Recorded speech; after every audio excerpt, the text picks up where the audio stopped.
사랑하는 성도 여러분들이요, 이 시간에 한번 상상해 보십시오. 여러분이 지금 뜨거운 태양, 갈라진 땅, 바람에 흩날리는 모래가 가득한 사막의 한가운데 서 있습니다. 그런데 누군가가 이 땅이 당신 것입니다 하며 여러분 손에 땅 문서 하나를 쥐어줍니다. 그 문서에 찍힌 도장은 법적으로 아무런 하자가 없는 완전한 땅 문서입니다. 의심할 여지도 없습니다. 그런데 이 땅을 갖게 되면 이 땅에서 살아야 한다는 약속이 전제됩니다. 그런데 문제가 있습니다.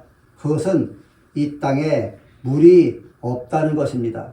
여러분이라면 이 땅을 받았으니 됐다라고 말하시겠습니까? 아니면은 이 땅에서 살 수 있게 해달라고 요청하시겠습니까? 사막에서 땅을 소유하는 것과 사막에서 사는 것은 전혀 다른 문제입니다. 사막에서 문서는 생명을 보장하지 않습니다. 물만이 생명을 유지합니다. 우리는 혹시 문서는 있지만 물이 없는 상태로 신앙생활을 하고 있지는 않습니까? 구원은 분명한데 삶은 계속 메마르지는 않습니까?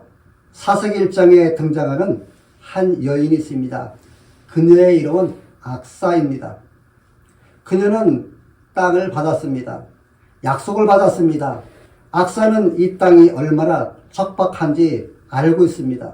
그래서 그는 침묵하지 않았고 멈추지 않았고 그는 구했습니다. 악사는 아버지 갈렙 앞에서 이렇게 말합니다.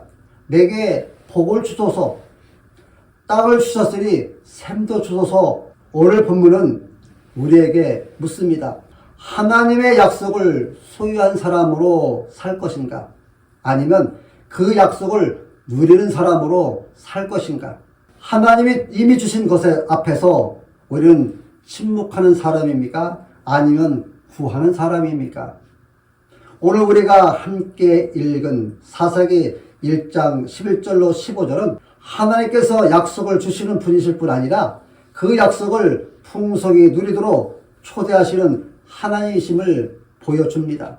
그런데 여러분, 이 질문 앞에서 우리는 한 가지 더 물어야 합니다. 도대체 그 땅은 어떻게 주어졌는가? 악사는 가만히 앉아서 땅을 받은 사람이 아닙니다. 그녀가 받은 땅은 누군가의 믿음의 싸움 위에 놓인 땅이었습니다. 성경은 이렇게 말합니다. 유다가 거기에 올라가서 하나님의 약속은 언제나 믿음의 참회 속에서 현실이 됩니다. 갈렙은 말합니다. 게라세벨을 치는 자에게 내 딸 악사를 아내로 주겠다. 이 말은 단순한 혼인 조건이 아닙니다. 이것은 약속의 땅을 향한 믿음의 부르심입니다. 구경하는 신앙이 아니라 전쟁에 참여하는 신앙을 부르시는 선언입니다. 그리고 한 사람이 응답합니다. 그는 온니엘입니다. 그는 말로 약속을 지지하지 않았습니다. 그는 직접 올라가서 싸웠고 게라세벨을 점령했습니다. 사랑하는 여러분들이요, 악사가 샘을 구할 수 있었던 이유는 먼저 누군가가 그 땅을 믿음으로 점령했기 때문입니다. 믿음은 현실을 외면하지 않습니다. 오히려 현실을 정확히 보고 하나님께 나아가는 것입니다. 오늘 본문 사사기 1장 11절로 15절은 하나님의 약속을 받는 믿음과 그 약속을 누리는 믿음이 어떻게 다른지를 분명하게 보여줍니다. 하나님의 약속은 싸움 없이 주어지지 않는다는 것입니다. 그러나 그 싸움은 언제나 믿음으로 응답하는 자를 통해 이루어집니다. 이제 먼저 사사기 1장 11절로 13절을 통해서 약속은 어떻게 우리에게 주어지는가를 갈렙과 온니엘을 통해 함께 보겠습니다. 사사기 1장은 여호수아가 죽은 후 이스라엘의 각 지파별로 가나안 땅을 정복해 가는 과도기적 기록입니다. 그 중에 11절로 15절은 유다 지파의 정복 이야기 안에 삽입된 짧은 에피소드로 인물 중심인 갈렙과 온니엘과 악사의 그 이야기가 서술되어 있습니다. 전쟁의 승패보다 누가 믿음으로 약속을 이어가는가에 초점이 맞추어져 있습니다. 12절을 보면 갈렙이 말하기를 기레세벨을 쳐서 그것을 점령하는 자에게는 내 딸 악사를 아내로 주리라 약속합니다. 갈렙은 여호수아와 민수기에서 이미 검증된 믿음의 사람입니다. 여기서 그는 단순히 사위를 구하는 것이 아니라 믿음의 전쟁에 참여할 자를 찾고 있습니다. 결혼의 조건이 전쟁 참여입니다. 이런 혈통이 아니라 믿음과 순종이 가문의 기준임을 보여줍니다. 하나님의 약속의 땅은 구경하는 자에게 주어지지 않고 믿음으로 발을 디디는 자에게 주어집니다. 13절입니다. 갈렙의 아우 그네스의 아들 온니엘이 그것을 점령함으로 온니엘은 훗날 사사기의 첫 번째 사사가 됩니다. 이 본문은 그의 리더십의 출발점이 군사적 능력 이전에 믿음의 순종이었음을 보여줍니다. 사사기의 리더십은 정치적 선출이 아니라 믿음의 증명으로 세워집니다. 하나님은 먼저 작은 전쟁에서 충성으로 큰 사명을 맡기십니다. 사랑하는 여러분들이요, 갈렙과 온니엘을 통해 우리는 분명히 보았습니다. 하나님의 약속은 믿음의 싸움 속에서 현실이 된다는 것을 말합니다. 기레세벨은 점령되었습니다. 전쟁은 끝났습니다. 땅은 주어졌습니다. 그런데 성경은 여기서 이야기를 멈추지 않습니다. 이제 성경의 시선은 전쟁터가 아니라 한 여인의 마음으로 옮겨갑니다. 질문이 이제 바뀝니다. 어떻게 이겼는가가 아니라 이제 어떻게 살 것인가? 정복의 문제에서 삶의 문제로 넘어가는 순간입니다. 이때 등장하는 사람이 바로 악사입니다. 온니엘이 싸워서 얻은 땅 위에 악사는 이렇게 묻습니다. 이 땅에서 어떻게 살아야 합니까? 사랑하는 여러분, 믿음의 싸움이 끝났다고 해서 신앙이 끝나는 것이 아닙니다. 오히려 그때부터 진짜 신앙이 시작이 됩니다. 하나님의 약속은 정복으로 끝나지 않고 믿음의 요청을 통해 삶 속에서 완성됩니다. 이제 사사기 1장 14절로 15절을 통해 악사가 보여주는 약속을 누리는 믿음이 무엇인지 함께 보겠습니다. 성경은 말합니다. 악사가 그에게 청하여, 이 한 문장은 아주 중요한 말씀입니다. 악사는 침묵하지 않았습니다. 이미 땅을 받았지만 그 땅에서 살기 위해 필요한 것을 보았습니다.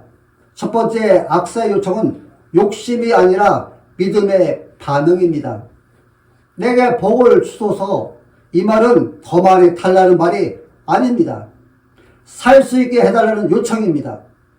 내게 땅은 척박합니다. 땅만 있으면 아무 소용이 없습니다. 물이 없으면 그 땅은 곧 죽음의 땅이 됩니다. 사랑하는 여러분들이요, 믿음은 현실을 외면하지 않습니다. 믿음은 현실을 정확히 보고 하나님께 가져가는 것입니다. 악사는 괜찮다고 말하지 않습니다. 이 정도면 됐다고 만족하지 않았습니다. 그녀는 약속의 한계를 인정하지 않고 은혜의 가능성을 붙들었습니다. 두 번째로, 삶은 있으면 좋은 것이 아니라 없으면 살 수 없는 것입니다. 악사는 구체적으로 말합니다. 윗산과 아랫산을 내게 주소서. 이것은 감정의 기도가 아니라 현실을 정확히 하는 기도였습니다. 셈은 편의를 위한 옵션이 아니라 셈은 생존의 조건입니다. 땅은 소유의 문제이고 셈은 생명의 문제인 것입니다. 사랑하는 여러분, 우리는 종종 땅은 받았는데 셈 없이 살고 있지는 않습니까? 신앙생활을 하고 있지만 기도는 말라있고 말씀은 메마르고 예배는 의무가 되어 있지 않습니까? 세 번째, 악사의 담대함은 관계로부터 나온 것입니다. 악사는 이렇게 말할 수 있었습니다. 왜냐하면 갈렙은 악사의 아버지였기 때문입니다. 그녀는 전쟁의 공로를 내세우지 않았고 자격을 주장하지 않았습니다. 그저 관계 안에서 구했습니다. 믿음의 담대함은 능력에서 나오지 않습니다. 관계에서 나옵니다. 우리도 마찬가지입니다. 우리는 종처럼 구걸하는 존재가 아니라 아버지께 나아가는 자녀입니다. 네 번째로 갈렙의 반응은 하나님의 마음을 보여줍니다. 그가 윗선과 아랫선을 주었다나 갈렙은 꾸짖지 않았습니다. 너무 많다고 말하지도 않았습니다. 이미 충분하다고 말하지 않았습니다. 하나님은 담대하게 은혜를 구하는 자를 부담스러워하지 않습니다. 오히려 그러한 기도를 기다리고 계십니다. 여러분, 하나님의 약속은 소유로 끝나지 않고 믿음의 요청을 통해 삶 속에서 흐르게 됩니다. 여기서 우리는 반드시 멈춰서서 한 가지 질문을 해야 합니다. 악세의 이야기가 단지 믿음 좋은 여인의 모범답으로 끝나러 드는가 하는 문제입니다. 악사는 담대하게 구했습니다. 갈렙은 기꺼이 주었습니다. 그런데 성경은 우리에게 묻습니다. 왜 그녀는 그렇게 담대할 수 있었는가?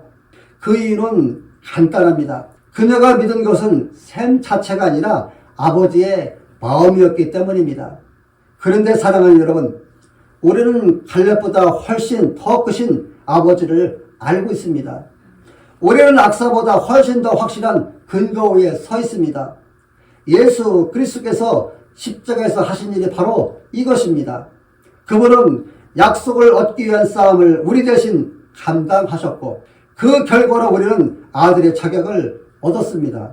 그래서 성경은 말합니다. 그러므로 은혜의 보좌 앞에 담대히 나아갈 것이니라. 이 담대함이 성격의 문제가 아니라 공로의 문제가 아니라 그리스도의 피로 주어진 권리라는 것입니다. 악사가 구한 셈은 내갑 땅에서 하루를 살게 하는 물이었습니다.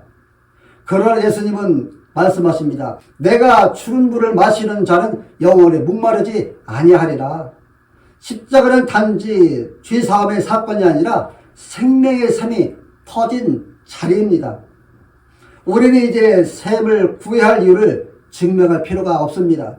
왜냐하면 이미 샘이 열렸기 때문입니다. 여러분, 예수 그리스도 안에서 약속은 이미 성취되었고 은혜의 삶은 이미 열렸습니다. 이제 문제는 이것입니다. 샘이 열렸는데 우리는 왜 여전히 메마른 삶으로 살아가는가 하는 것입니다. 오늘 본문은 우리에게 더 이상 묻지 않습니다. 샘이 있는가? 성경은 이미 대답했습니다. 샘은 열려 있습니다. 이제 질문은 이것입니다. 우리는 그 샘을 사용하며 살고 있는가? 우리 내갑 땅을 정확히 보시기 바랍니다. 악사는 막연하게 구하지 않았습니다. 그녀는 자신이 서 있는 땅이 어떤 땅인지 정확히 알았다는 것입니다. 성도 여러분, 지금 여러분의 삶의 자리는 어떤 땅입니까? 가정입니까? 직장입니까? 사역의 자리입니까? 관계의 문제입니까? 우리는 종종 이렇게 말합니다. 괜찮습니다. 버틸만 합니다. 다들 이렇게 삽니다. 그러나 악사는 괜찮다고 말하지 않았습니다. 그녀는 셈이 필요합니다라고 말했습니다. 지금 여러분 삶에서 가장 메마른 영역은 어디입니까? 이 정도면 됐다는 신앙을 이제 우리는 내려놓아야 합니다. 악사는 땅을 받았다는 사실에 만족하지 않았습니다. 구원을 받았지만 기도는 멈춘 신앙, 예배는 드리지만 기도는 사라지는 신앙, 말씀은 알지만 갈망이 없는 신앙. 사랑하는 성도 여러분, 이 정도면 된다는 신앙은 성경 어디에도 기록되어 있지 않습니다. 하나님은 최소한의 신앙이 아니라 풍성한 생명으로 우리를 부르셨습니다.